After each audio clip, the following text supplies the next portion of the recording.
everyone, welcome to another week's video. Today finally I'm getting some time to sit down and go through this little palette over here. Not so little, it has 30 wells. I have shared this previously on a video where I mentioned that I would like to fill this palette with gouache, to use it straight from the palette instead of just filling with tubes. And yeah, today finally I got to sit down and go through my colors and then make some hard decisions. So I would like to bring you with me in this process and buckle up, because I don't know how long it will take, but we'll do our best. So let's get started. This is a beautiful metal palette by Holbein. You see here, very reflective. You have the 30 wells, which means I will have a hard time choosing through my colors. And I had started trying to make lists and whatnot, but I decided to just go with the flow today. So I'll just check what I have and then see what I'm in the mood for. Let's start with checking my colors. So here is where I store my gouache, in this little plastic storage tray. And yeah, I think I'll start with the yellows. So let's see, here I have a mix of yellows and reds. We have Indian yellow. I'd like to try that. This is gold ochre. Yeah, maybe I'll try that as well. And let's see, I think for this palette I'm gonna try to use some colors that I don't usually reach for. So primary yellow is a very basic color, so I'm gonna skip this one or any other like primary trios, because it's a 30 well palette. So I will like take the liberties of putting some already ready colors to use the way they are. What do we have here? Permanent yellow deep.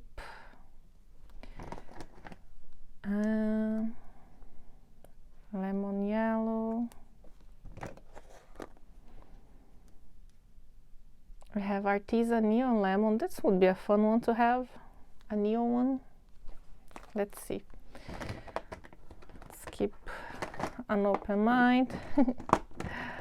Cork yellow, yeah, that's for sure. I want to have it. And what else?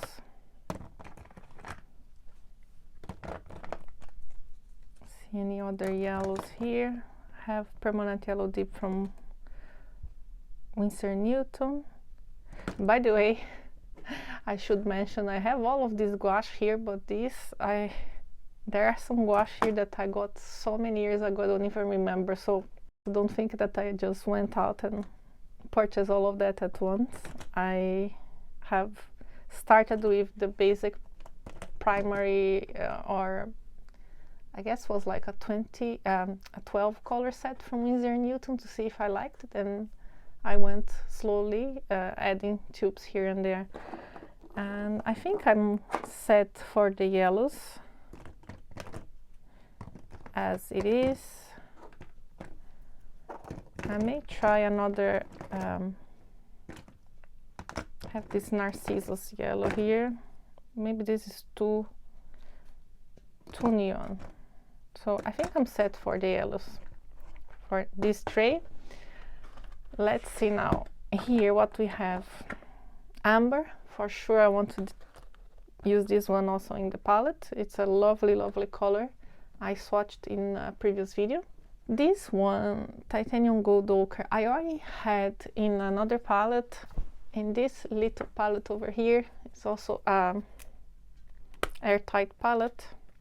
It's been a while I don't use it, but you have it here. So maybe I'll skip this one. We'll see. I'll swatch it also because I really like this color, but it's possible I won't add it in this palette as well. What else we have here? Gold ochre, but I already have the Autumn gold ochre. Maybe I can compare both. Burnt sienna, raw sienna. I'll try that. We have gold, smoked bamboo. This is a brown. Burnt umber, Van Dyke brown. I should maybe choose one of these to have a dark brown. So this, I'm gonna put them in the contenders list over here from this tray. So we have raw sepia from Sennelier, from the old tubes, and Van Dyke brown from Horadam, and smoked bamboo from the Irodori collection of Holbein gouache. Right, so here I think I have some magenta and purple colors. Maybe I'll leave this on the side for a moment. Let's start swatching these ones. So I think what I'm going to do is I'm gonna first swatch them, then I'll name them and go through my other tray of colors. I'll just use a flat brush. I'll go straight from the tube. This one looks like there's a little bit of binder at the top.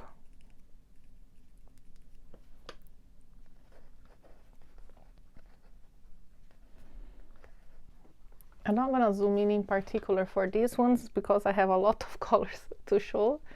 So I'll just carry on, swatch all of them, then I'm gonna have a close-up later and I will go through the list and see what I'm going to choose for the palette.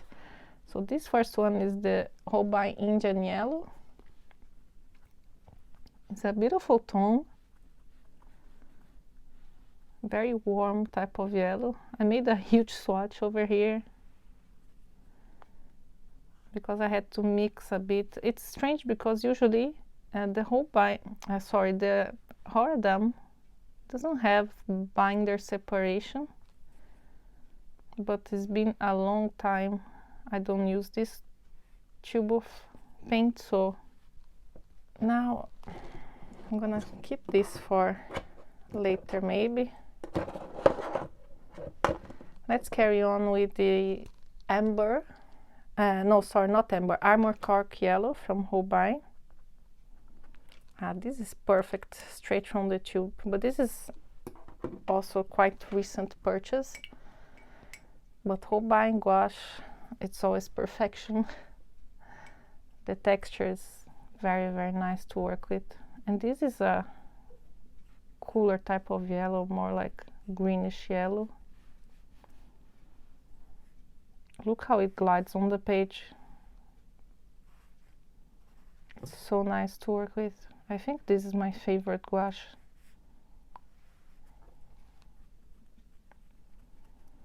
There was something a bit off with the texture of the Indian Yellow. It was a bit hard to spread.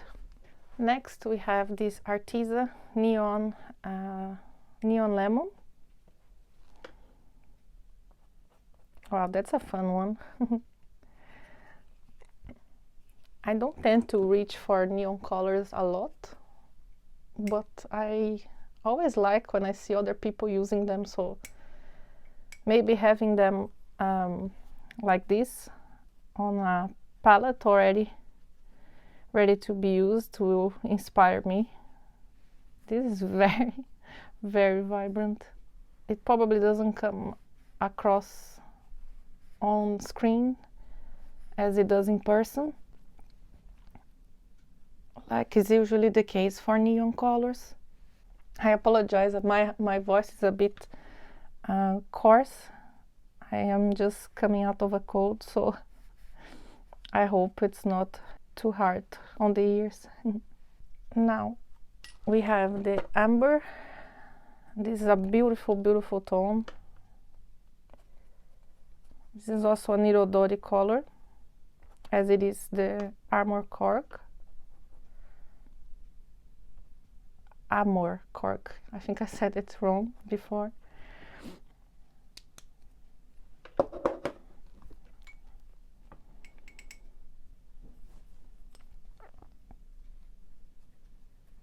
Look at this stone. It's like a quinacridone gold type of color.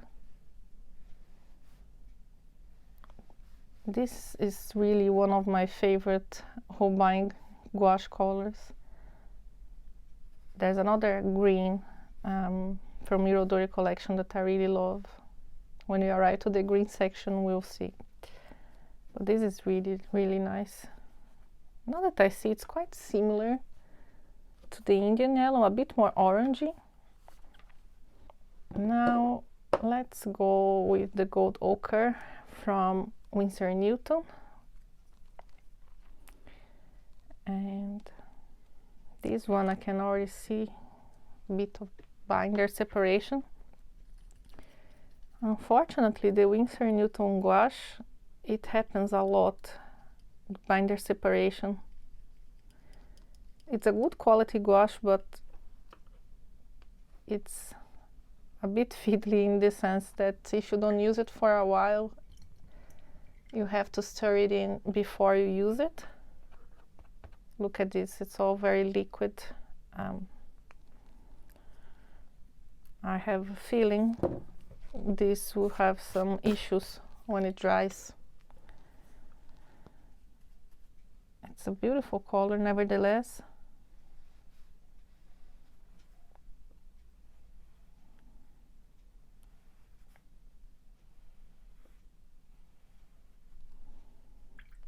I should remove a bit of this. It's probably excess binder.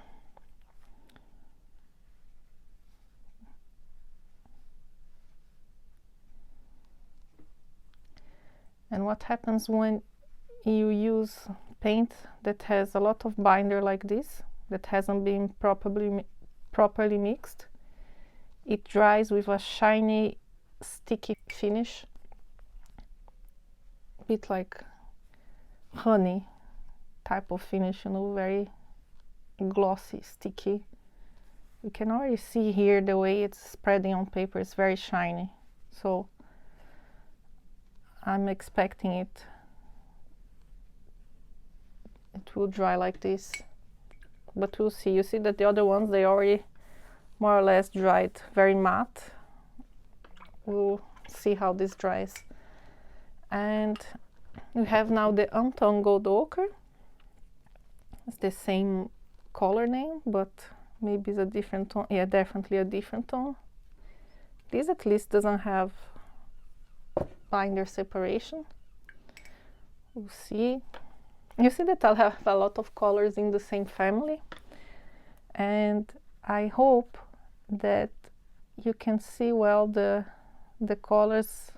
Despite my poor lighting here, it's a very gray day in Dublin. Even though it's early in the morning, I tried to record as early as I could to get the most out of daylight, but even so, now with autumn we have limited amount of daylight, or sunlight I should say.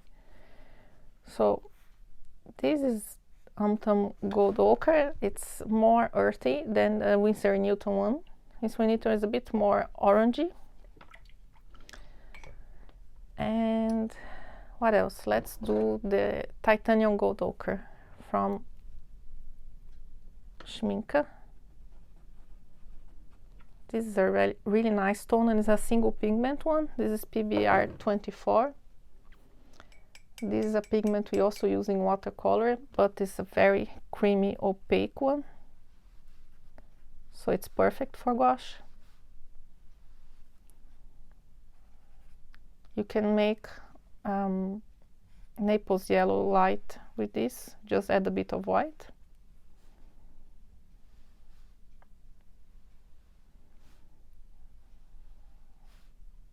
Very, very nice and creamy. No issues with this one. And I have space for one more over here, like I can squeeze, is the raw sienna from Winsor & Newton. And let me mix this one as well, because you never know.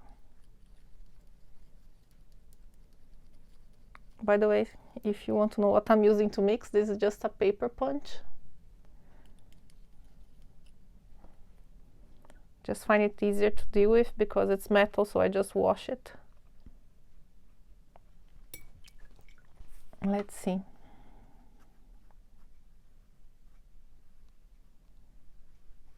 Gorgeous, really, really nice color. Very vibrant. This one, I didn't feel any binder separation issues. I give it a good stir, but I think it was not really separating. I think I'm gonna just name it for the moment, and then I'll be back to swatch the browns. So as you can see here, I have way more orangey, ochre type of colors than yellows, but we'll carry on. Now I have the burnt sienna, I have the burnt umber from Holbein.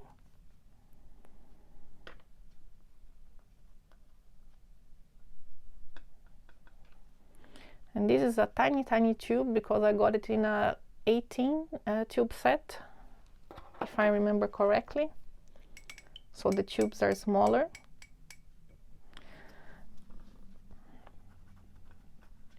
It's a very warm type of brown, like a chocolate type of brown.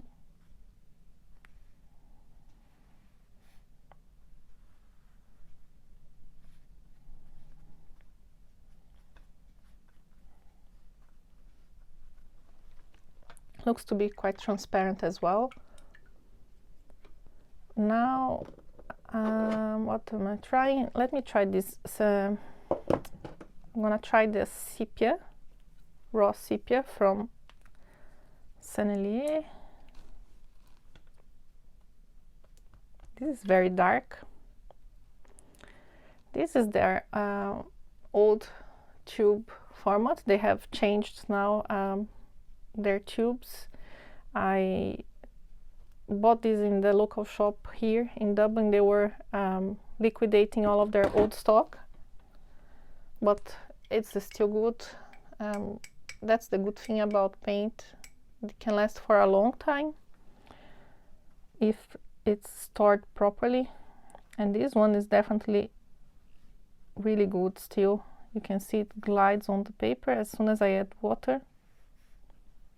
No binder separation whatsoever. I really like Sennelier as a brand. It's one of my favorite watercolors. And they have great gouache as well, so I'm anxiously hoping that my local shop will also start stocking their new line of gouache. This is a really nice one to have in the palette. Very dark brown. Be very useful. Now I'm gonna try the Van Dyke Brown by Horadam. There's a bit of binder on this at the top. This also has been a bit liquid, even though I stirred in the tube. We'll see how it dries, but I have the feeling it will happen the same as the gold ochre from Winsor & Newton. It looks like it's a lot of binder.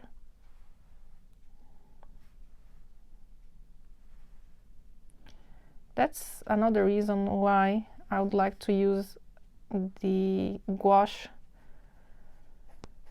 from the pen, because I find it very annoying when you take a tube of paint to use and you get a huge blob of binder, and you have to stir and try, and as you can see, I did it and I still get a lot of binder, so it might be easier to just put it in a pan, mix it in the pan, and then let it dry. And now the last one is the smoked bamboo by Holbein. This looks like more a greenish type of brown, maybe. We'll see. This is very smooth.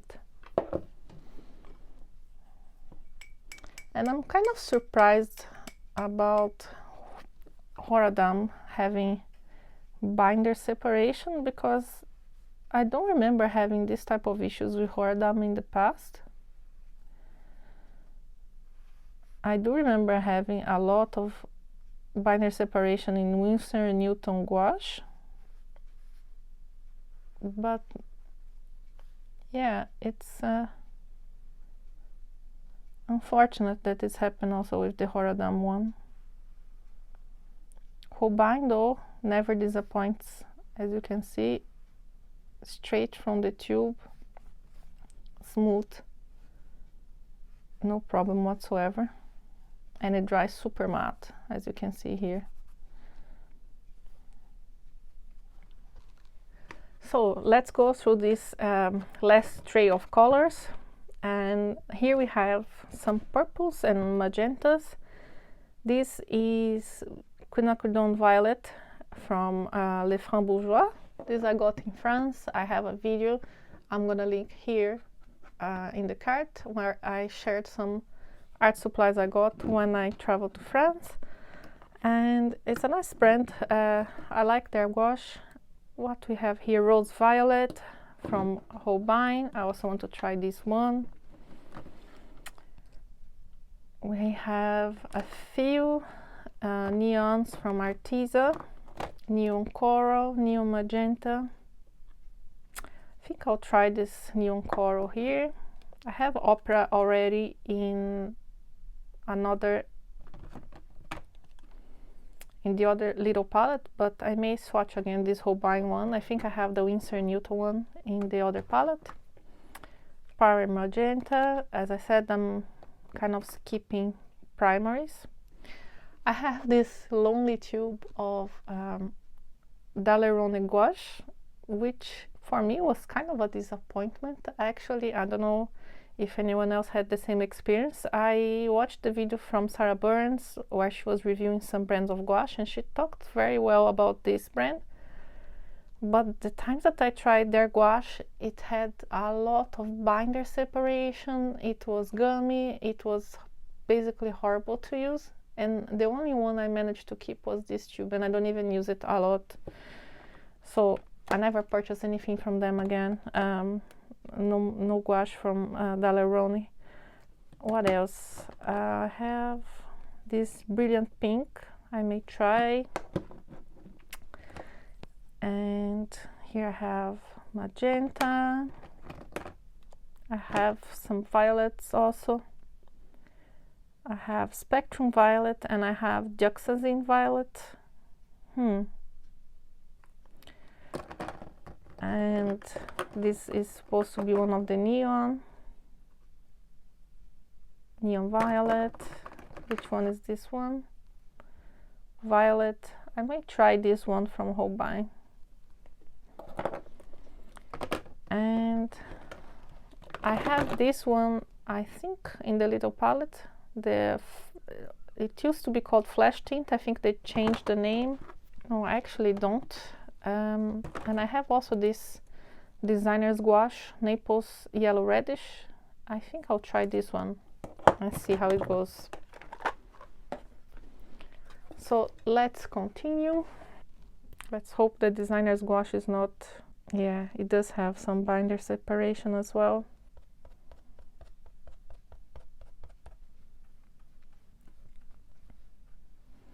It's a nice type of shell pink kind of color,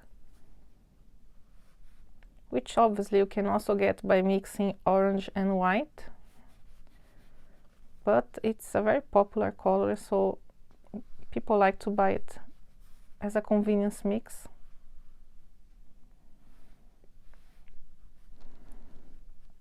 I give it a good stir in the tube, but I'm not convinced there won't be issues for this one to dry. This is just confirming that I really need to use more my gouache and get on with putting it in the palette.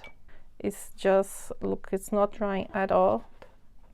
All of the other ones are dry by now, except this one and this one that have the binder issues. Even this one had a little bit in the beginning, but it's fine now. But these two, and this may be another one. And now we have the neon coral, very vibrant. I like this type of red neon. I think it's one of my favorite neon colors. Is this tone that usually they call it neon red. I like it more than the neon pink, to be honest. But I still haven't found a way to use it in the type of illustrations I like to do. I really enjoy watching other artists work with it, but I need to find my own way of incorporating it. Sometimes we appreciate what other people do with their artwork and techniques, but when we try, it just doesn't feel natural. At least for me, it's like this. It doesn't feel me, so I need to find my own way. Got a bit more diluted, maybe I'll add a bit more. It didn't spread as well as the neon lemon.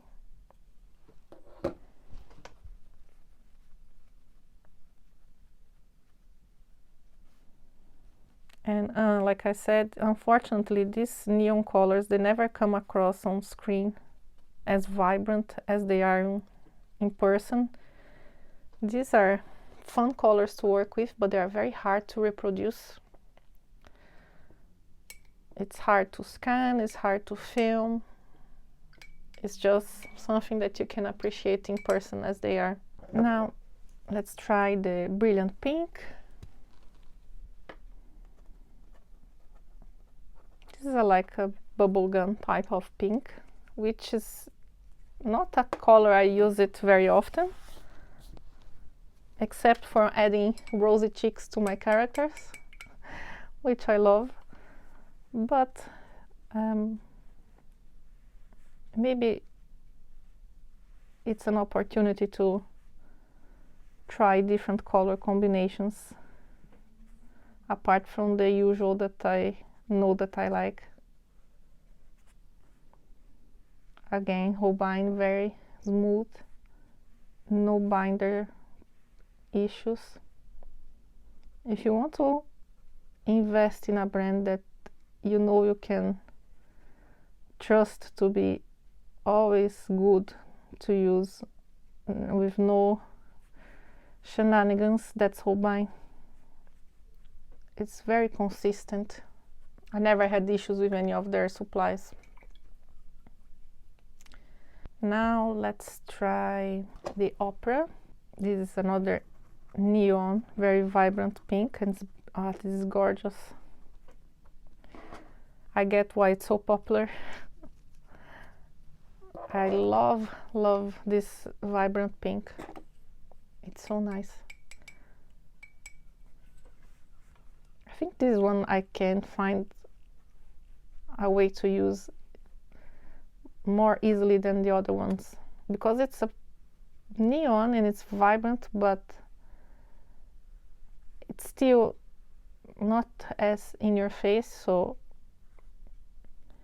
I would like to find a way to integrate neon colors with regular colors, because I think when you put a neon like this beside a traditional color, that's when it makes it vibrate, you know. I just need to find a good idea to put them to use. This is really, really nice.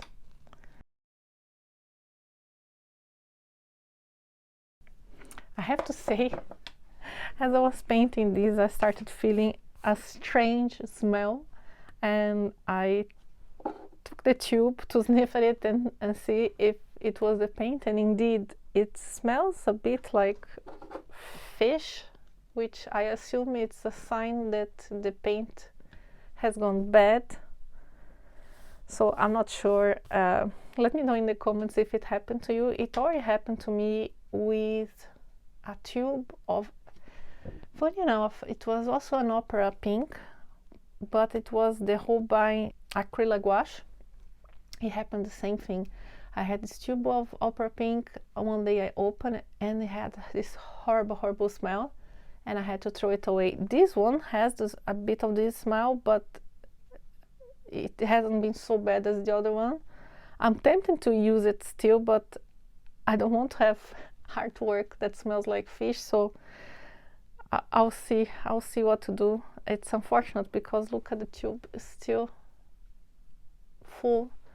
But let me know in the comments if this has happened to you, and if you have any tips apart from throwing it away. It's very unfortunate when this happens.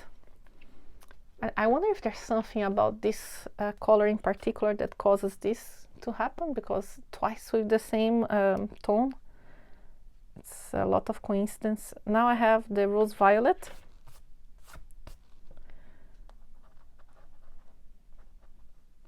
Something similar happened to me also with a pot of gouache, not gouache, flash paint. It's by Les Femmes Bourgeois as well. It's a matte type of acrylic vinyl paint. And I bought this glass jar that had more because I thought white, you use it a lot. And I didn't use it for a while, but I mean, it was less than a year later. I opened the pot, the jar to use, and it had horrible smell. Again, this type of fishy smell.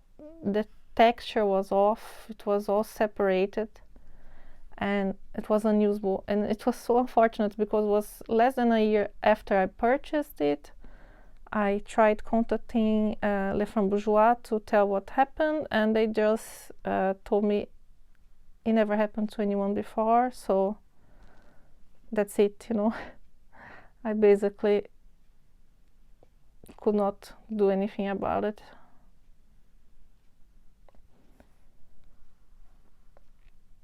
And I get it, you know, I have a lot of materials, so sometimes I don't use them for a while, but still, you don't expect in such a short period of time, like less than 1 year, it would go bad. And this is a very beautiful color. It looks quite transparent. This is a gorgeous type of pink as well. I have still the Les Femmes Bourgeois. This is the quinacridone violet. This looks like it's a mix as well. This is also very nice.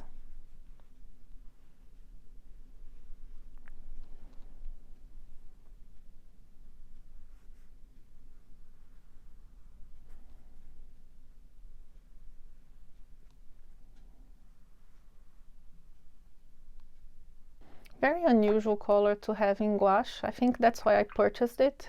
I thought I hadn't seen quinacridone violet in gouache tubes before. And last but not least, I have violet from Holbein.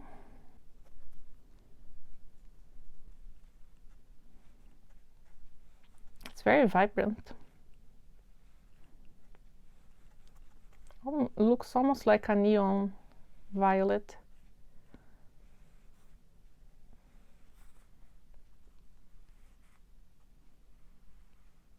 I'm curious about the pigments in this one. Let me see if they have this info in the tube. As I guessed, it does have neon. It's PB29 and BV15. BV is a dye, so it is a neon color. So I'm back. I took a lunch break as I let the paints dry and also named the last swatches I did. So as you can see here, the Winsor Newton gold ochre managed to dry. Took a very long time and still not 100% matte as it's supposed to, but it's not as bad as the other ones. This Van Dyke Brown still has some problematic spots over here, and the Naples Yellow Reddish has some sticky areas, a bit shiny. I don't know if it comes across on camera, but yeah, not too happy about those. This is the least problematic, but still these are the ones I did previously, and I realized I hadn't selected reds and oranges from that box I shared with you, and I noticed that this video has already been quite long. So what I decided to do is I'm gonna finish swatching the reds and oranges in this page, and then I'll come back in a follow-up video where I'll be swatching the rest of the colors, mostly blues and greens, which will be very hard for me because I love blues and greens, so it will be a tough choice. But let's carry on with this swatching over here. So now I have Brilliant Orange from Holbein. It's not particularly a type of orange I like. I prefer warmer oranges, but let's see how it looks.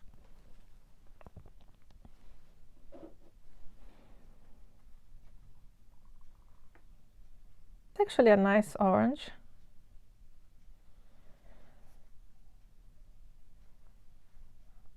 It's not as cool as I thought it was.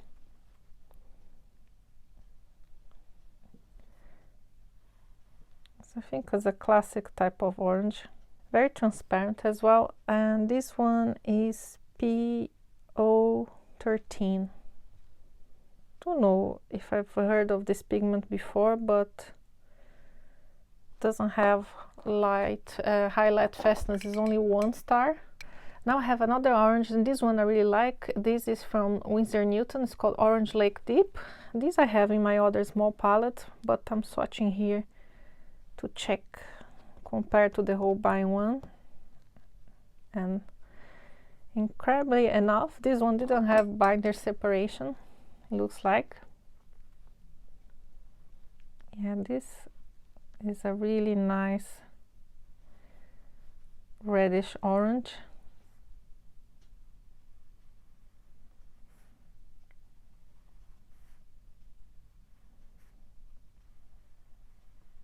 This is more my type of orange, I would say. What else? I think I had separated. There's this other orange here from Holbein, and it's called Chinese Orange. I love Chinese Orange from Sennelier watercolor, so I'm curious to see this one. I have a bit of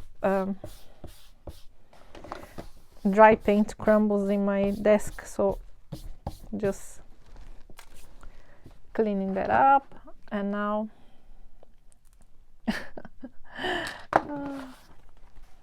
I got a whole bunch of crumbles that fell over here, so I'm gonna leave this as it is before I make a mess out of my swatching. And yeah, this is a bit of looks more like a reddish type of color, more like a Venetian red or English red, which I also have here to swatch. So let's see how it looks. Oh yeah, it's really nice actually, very deep, rich, creamy, opaque type of, in between I would say orange and red. Maybe it reads even more as red than orange.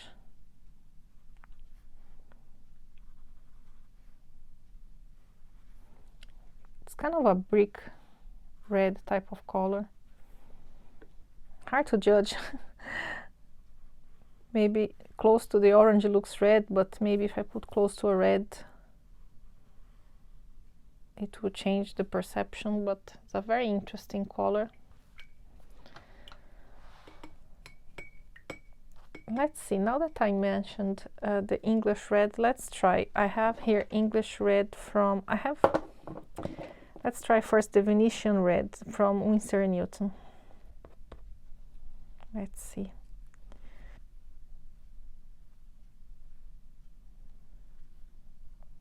Yeah, a bit less red, I would say.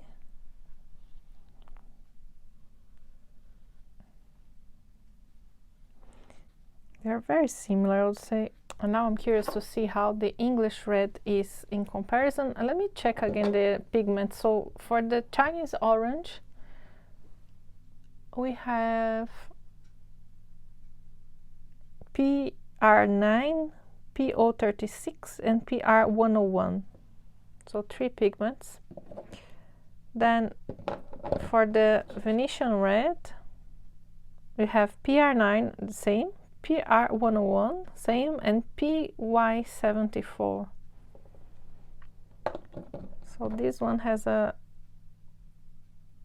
orange pigment, PO36, in the mix, and this has the yellow pigment. But no wonder they are similar, because they do have 2 pigments in common. The English red from Horadam, yeah, this is a bit more what I was expecting from this type of color.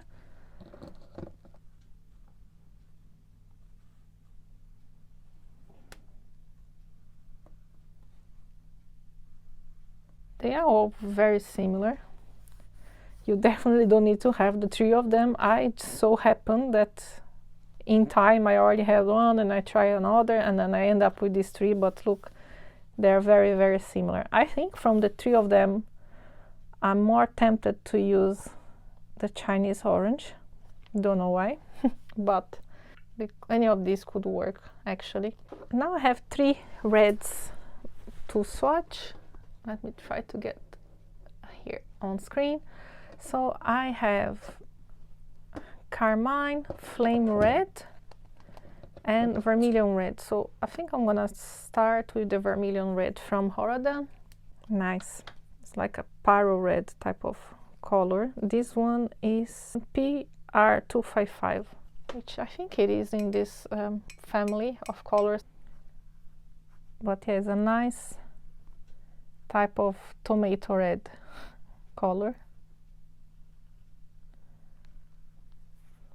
What I like about the Horadam gouache line is that they have a lot of single pigments. For me, it's good to have, because it's fun to have convenience mixes like the Chinese orange I just shared. But when you want to use colors and mix them yourself, the less pigments, the better it is, because you have less risk of making some muddy colors. This is a gorgeous color. This is definitely going in the palette. I love this red. Let's see how it dries. I hope it doesn't lose a lot of vibrancy. Now let's do Flame Red from Holbein, and this is PR9. So this is that pigment that is in both of these colors, and it's 2 stars for light fastness. I'm not sure which pigment is that PR9. I need to check. Oh, very vibrant also. Bit less orangey than the Vermilion Red. Wow, that's very concentrated. That's a good thing about Holbein, is a little goes a very long way. You see that tiny tube? Unless you are painting huge canvases, this can last for a while, because just a bit I squeezed here and I can spread it over for longer even if I needed to. I don't want to make a huge swatch, but it's really nice color. Love this red also, even more than the Vermilion actually. And last but not least, we have Carmine, and this is PR170. This I know is more pinkish tone, which I really like, and it's good to have as well.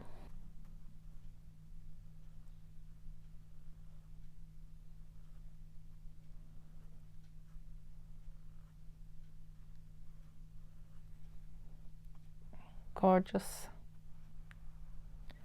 I mean, Holbein is a whole nother level of gouache. The thing I don't like so much is sometimes they use, like I said, these neon pigments, or sometimes there's colors that could be single pigment but they are mixes in their range, but you cannot beat their texture. It's gorgeous out of the tube. It's kind of a thick, concentrated texture that glides so smoothly on paper. So I'm back. I have all of the swatches dried here. Daylight is finishing, unfortunately, so I'll have to record the second part of the video on another day. In the meantime, I'm gonna share here with you the close-ups of all of the swatches.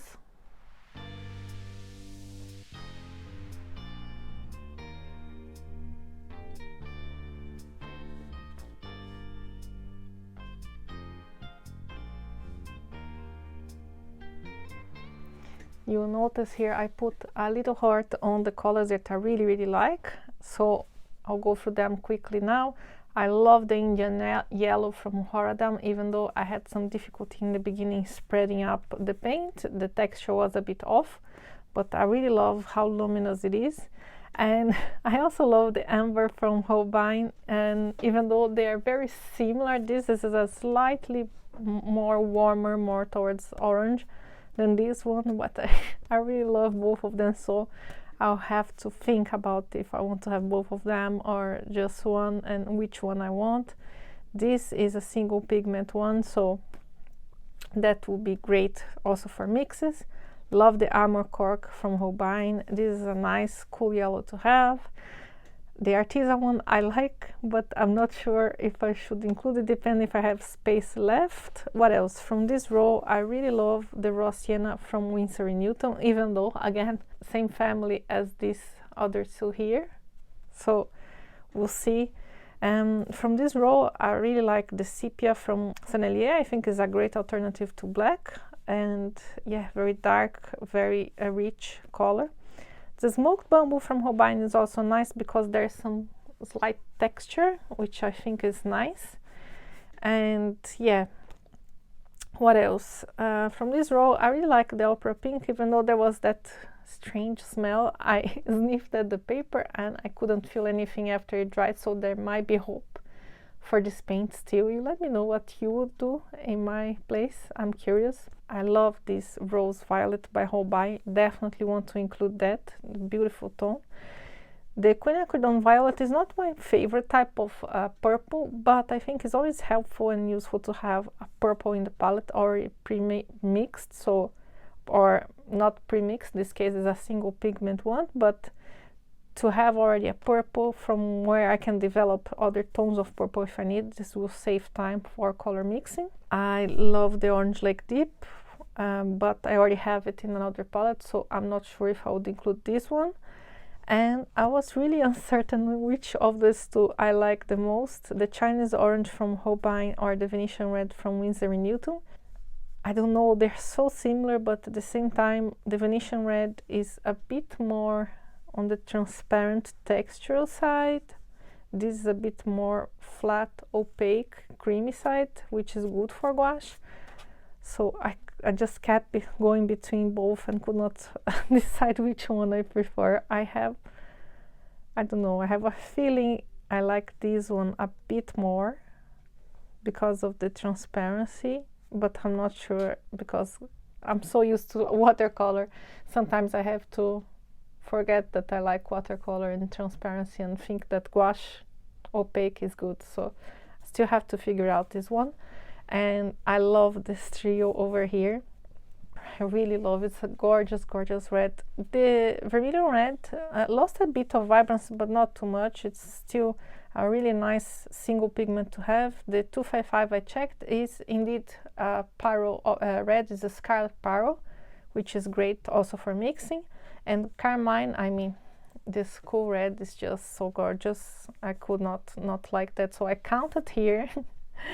I have 14 little hearts, and I have 30 spaces on the palette, which one would think it's okay so far, but I know I will have a very hard time when it comes to my other box where I have all the blues and greens, because I know I want to have lots of blues and greens. So for the moment I'm just putting some little hearts here and seeing what I really like, and then when I have all of them swatched, I will come back and we will see me struggling to put this palette together. But I hope you have been following me until now. If you have, let me know in the comments what you think of the colors I swatched so far, if there's any that you like in particular or you think I should include in the palette. Let me know, I'm always curious about what you think, and I hope to see you here for the next installment of this video. Don't forget to give me that thumbs up as usual, it really helps the channel. There's also the hype option in the bottom after the comments. If you scroll to the left, that also can help the video. Anything you can do, it takes you a few seconds and really helps this channel, so I really appreciate. So I hope you have a good week ahead of you, and I'll see you soon. Bye.